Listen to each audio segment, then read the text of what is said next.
Hey, it's Brian here. I'm going to show you one of my favorite things to cook is cheesecake.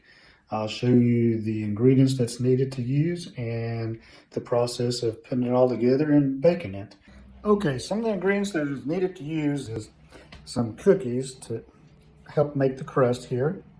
As you can see, I get these cookies and you want to use almost the whole package. Probably leave about 3 or 4 pieces still left.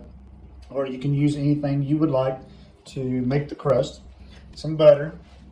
You need 5 containers of cream cheese, 175 grams. Normally I use Philadelphia if I can find it on sale, but any cream cheese is okay. You'll need some vanilla. Of course, I have this from USA. You need 3 eggs. You'll need 1 cup and then 1/4 of sugar for the filling. And let's get some of the process started here. As you see, I have the cookies open here, and I'll take all but about 3 or 4 maybe. It just depends. Put them in a bowl, and then I will start to crush them up to make them crumbly. Of course, you can put these in a blender and use a mix to crumble them up, but I'm using the good old Ukrainian Russian vodka bottle to crush up the cookies. As you can see, I started the process. All right, now that we've got the cookies crumbled up, you use as much as you want. It depends on how thick you would like your crust and everything. And what we'll do now is add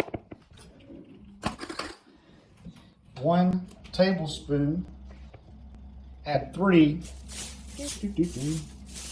I apologize here. I want to add 3.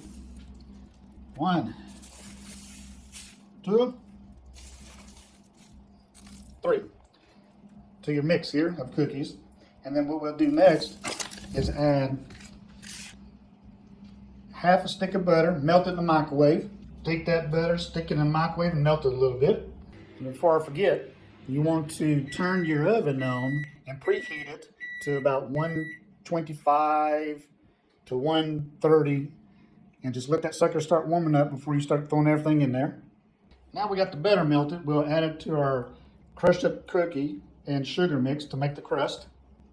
Just stir that together and blend it together. After you mix the sugar and butter together, this is what it should look like.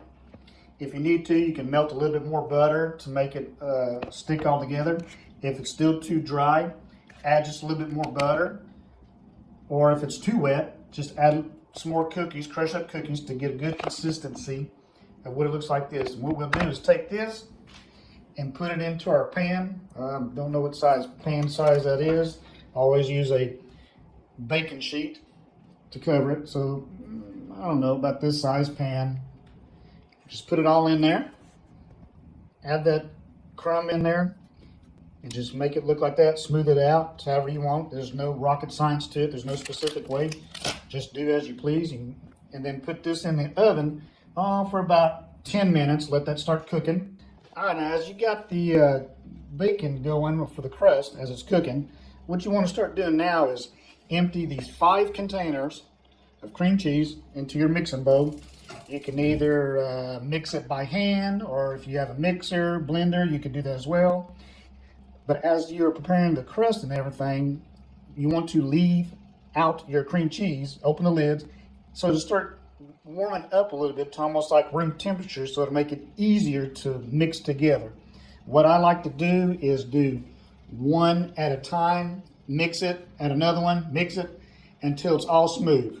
As you see, I just emptied 1 container, and as I was saying, because it was open at room temperature for a little while, it was very smooth and easy to blend. So now you could probably add 2 or 3 at a time, depends on how soft and smooth it is. All right, I just added 3 containers. As you can see how soft and smooth and silky it looks. What I like to do now, you don't have to do this, but what I like to do is go ahead and add my 1 cup and 1/4 of sugar. And then once I get that added, I'll start mixing and blending it all together. Okay, at this point, I've already got the 3 containers of cream cheese and the 1 cup and 1/4 sugar blended in. As you can see, it looks pretty nice. What I like to do now is just add a splash of vanilla. Yes, it's not true vanilla, but it still gives it a quick taste. Add a small pinch of salt, 1 tablespoon of flour, give or take. Blend that stuff together. All right, as I got all that blended together, you see how it is. I still have 2 containers.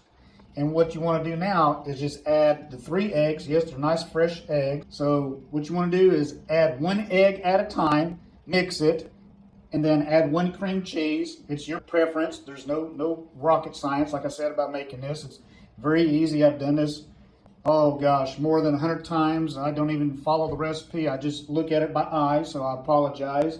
But in the description below, I will give the recipe, what you need, and a few step-by-step instructions. Okay, I almost forgot. Here's the crust. I just took it out of the oven. So, yeah, that's about on, I don't know, maybe 10, 12 minutes. But you see it's all nice and golden color. So, all right, now let's get back over here. I just added the egg, so I'm blending it together.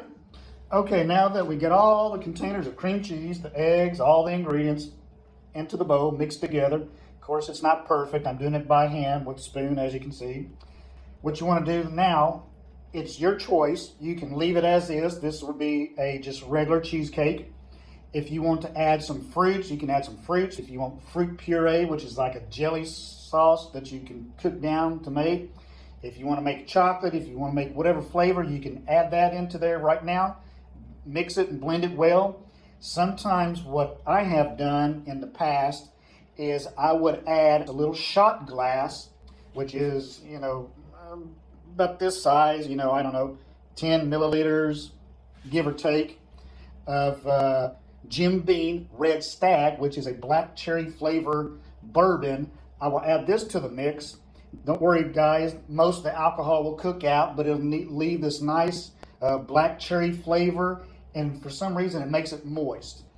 You can use any alcohol of your preference, but my choice is use a flavor one, and make sure it is not more than 60%, because when you do that, it'll make the cheese, it'll make everything curl and turn it into like cottage cheese. So now we got all this blended together. What we'll do now is pour it into the container with the crust, and then we'll put it in the oven for about 35 to 40 minutes. And then I'll check it from time to time as it's cooking and just see if it's done. All right, guys, as I said here, and we wait for this to cook, I forgot to mention, I'm from USA. Glad to meet everybody. I'm not no professional chef by no means, but I do know how to cook many different things. Some tasty, some not so tasty. But the cheesecake is like one of my special things to cook.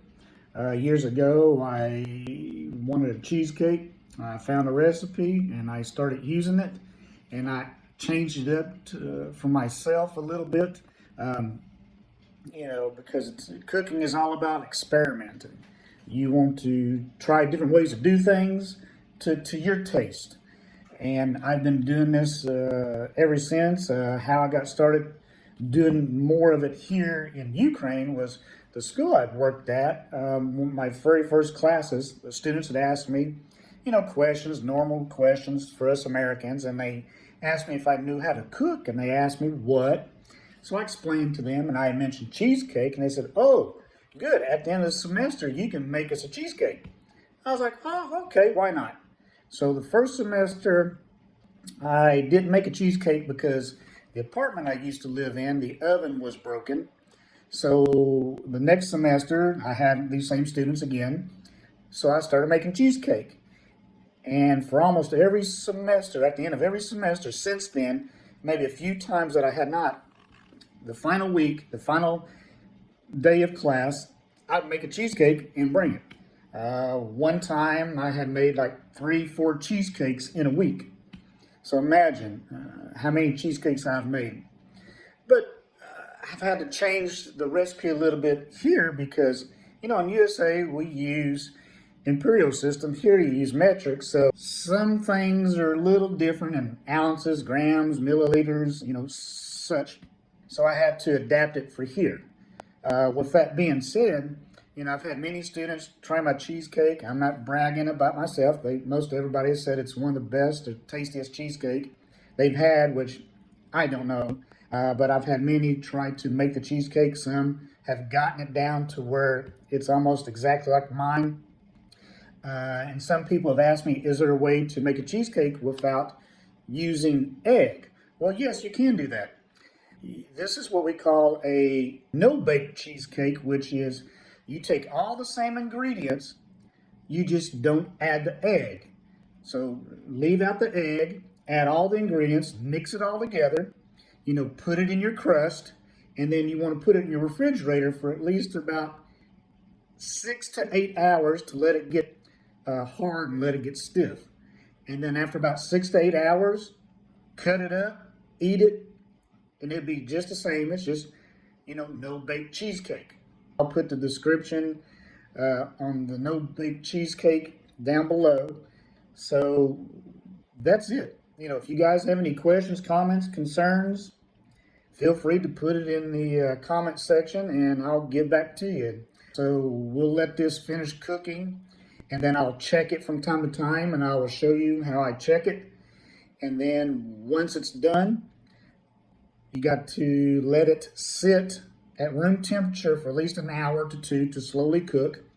Because if you put it in the refrigerator right after it's cooked, it'll crack. You don't want that. It's still tasty, but you want to kind of make it look purty. So with that, I will get back with you guys from time to time as I check this, and stay tuned. Okay guys, as it's cooking here, what I like to do, like I said, is check it from time to time, is what I like to do is just tap it. If you see it wiggle like that, it's not done. What you want to do is eventually, when you hit it, if the center part, the very center of it, just wiggles just a little bit, it's okay. You can go ahead and take it out. Okay guys, just checked it, did a little tap test, still the same, not completely done yet because on my oven here, there's no temperature gauge on there. I just have to guess, so I try to cook it and what I think and how it feels on the inside of the oven. So I cook it a little slow sometimes, or sometimes a little fast. You don't want to cook it too fast. If you cook it too fast, it's not going to be very well. It's not going to fully cook. So stay with me here as this is still cooking, and I'll be back in a few. All right, everybody. We just checked it for one last time, and you see that I pulled it out of the oven. It's done. You see the tap test where the center barely moves. So it means it's done. So what you want to do now is just let it sit here for about an hour or two, let it cool down. And then once that happens, put it in the refrigerator for anywhere from 6 hours or more, depending on how cold your refrigerator is. And then that's it. Once it's done, you can take it out, serve it up. People can have some fun eating it. You know, I can't guarantee it's going to taste the best, you know, but this is how I cook my cheesecakes, and it's always been great for me, and I've not had one complaint. So everybody, take care. Again, this is Brian. Have a good one. Any questions, just feel free to ask me.